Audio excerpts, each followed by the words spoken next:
नमस्कार, आप देख रहे हैं यूथ इंडिया इंटरव्यू में हूं आपका दोस्त राजा पांडे। उत्तराखंड के टनल में बिहारी फंसे हुए थे।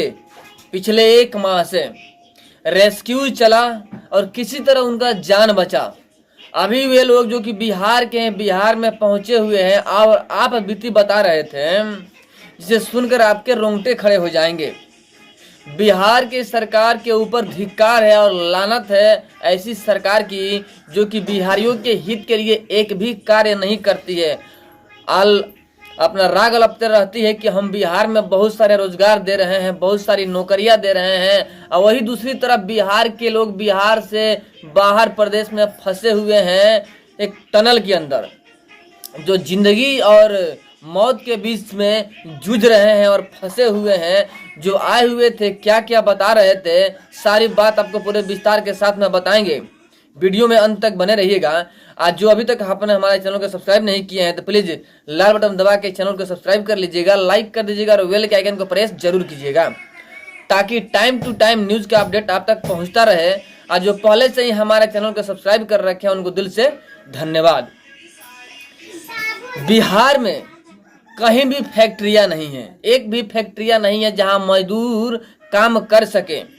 बिहार को मजदूरों का प्रदेश के श्रेणी में रखा गया है। भारत के किसी भी कोना में जाइए, आप भारत के किसी भी कोना में जाइए, अगर वहां पर कोई वर्कर काम कर रहे हो तो बिहार के ही निवासी होंगे। अगर आपको विश्वास नहीं है तो आप ट्राई कर सकते हैं, पूछ सकते हैं। भारत के किसी भी कोना में जाइए, वहां जितने भी काम करने वाले मजदूर होंगे वो बिहार के ही होंगे। बिहार की बदहाली है और बिहार की सरकार जो है उसको लानत है ऐसी सरकार की जो कि बिहारियों के हित के लिए एक भी कार्य नहीं करती है। लेकिन अगर बिहारियों के हक के लिए, हित के लिए अगर कोई आवाज उठाता है मनीष कश्यप जैसा इंसान, तो उसे जेल में जरूर डाल देते हैं। मनीष कश्यप ने आवाज उठाया था कि आखिर क्यों बिहारियों को बिहार से बाहर मारा जाता है, बार बार बिहारियों को क्यों भगाया जाता है बिहार के बाहर से। बिहार में फैक्ट्रियां होती तो बिहार के मजदूर बिहार में ही रहते, बिहार से बाहर नहीं जाते और ना ही उनको मार के भगाया जाता। बार बार यही बात क्यों होता है, बिहारियों के साथ में इतना बड़ा सौतेलापन क्यों होता है, लेकिन बिहार के जो सरकार है वो ध्यान नहीं दे रही है। इसी बात को लेकर मनीष कश्यप ने आवाज उठाया था कि हर जगह बिहारी मारे जाते हैं, पीटे जाते हैं और भगाए जाते हैं। तो क्या हुआ, आप सभी को पता है कि मनीष कश्यप को जेल में डाल दिया गया। एनएसए जैसा एक्ट लगा दिया गया कि मनीष कश्यप को हम परेशान करें।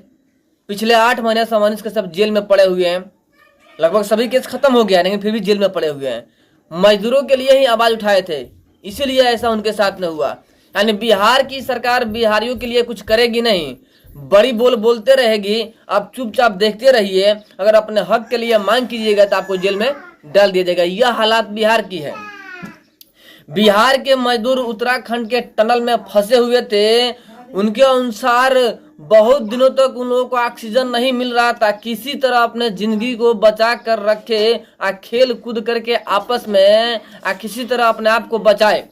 रेस्क्यू चला और टनल से बाहर निकाला गया बिहारियों को, और वे लोग बिहार अपने घर पे आ चुके हैं। और उन लोगों के अनुसार कह रहे हैं कि वे लोग बोल रहे थे कि हम जिंदगी और मौत के बीच में फंसे हुए ऐसे जूझ रहे थे, हमें लग ही नहीं रहा था कि हम बच पाएंगे। और बार बार यही अफसोस हो रहा था कि काश बिहार में फैक्ट्री होती तो हम बिहार में होते, यहाँ पे नहीं आते और बिहार में ही रहते। ऐसा नौबत ही नहीं आता कि हम किसी टनल में फंसते और जिंदगी और मौत के बीच में जूझते। लेकिन बिहार में एक भी ऐसी फैक्ट्री नहीं है जहां बिहारी कार्य कर सके। बिहारियों के हित के लिए बिहार में एक भी कार्य नहीं होता है, बस अपने कुर्सी के हक के लिए सारा कार्य बिहार में होता है। बिहार के जितने पॉलिटिक्स हैं, जितने नेता हैं, सभी अपना उल्लू सीधा करना ही चाहते हैं, लेकिन बिहारियों के हक के लिए नहीं बोलते हैं। कभी भी आपने किसी भी नेता को नहीं देखा होगा कि बिहारियों के हक में बोलते हैं। देखिए, आखिर बिहारी आके बोल ही दिया बिहारी लोगों ने कि बिहार में अगर फैक्ट्री होता तो हम बिहार से बाहर नहीं जाते। यानी सरकार को चुल्लू भर पानी में डूब जाना चाहिए कि बिहारियों के लिए एक भी फैक्ट्री नहीं है। बार बार सभी लोग आवाज उठा रहे हैं, लेकिन सरकार कोई कार्य नहीं कर रही है। 500 करोड़ की लागत लगा करके जनगणना कराया जा सकता है, लेकिन 500 करोड़ में एक फैक्ट्री नहीं बनाया जा सकता है। 500 करोड़ में एक छोटा मोटा फैक्ट्री बन जाता, लेकिन यह कार्य नहीं होगा। जनगणना होगा जिसका कोई मतलब ही नहीं है। आपस में लड़ा करके जीतने के लिए जनगणना कराया गया कि कैसे किया जाए कि पता चले कौन सा जात कितना है, और उसके हिसाब से हम भाषण देंगे, उसके हिसाब से हम बात करेंगे और अपना उल्लू सीधा कर लेंगे। यह कार्य चल रहा है, लेकिन बिहारियों के हक के लिए एक भी कार्य नहीं हो रहा है, एक भी फैक्ट्री नहीं बन रहा है। 10 लाख का वादा होता है नौकरी देने का, अब 20,000 में सिमट जाता है। और तेजस्वी यादव जैसा डिप्टी सीएम राग लपते रहते हैं कि हम तो नौकरियों का बरसात कर रहे हैं। बिहार के बाहर के लोग बिहार में आकर के नौकरी कर रहे हैं। बिहार के लोगों को नौकरी देने की औकात नहीं रही, अब पूरे भारत की ठेका ले रखे हैं ये लोग।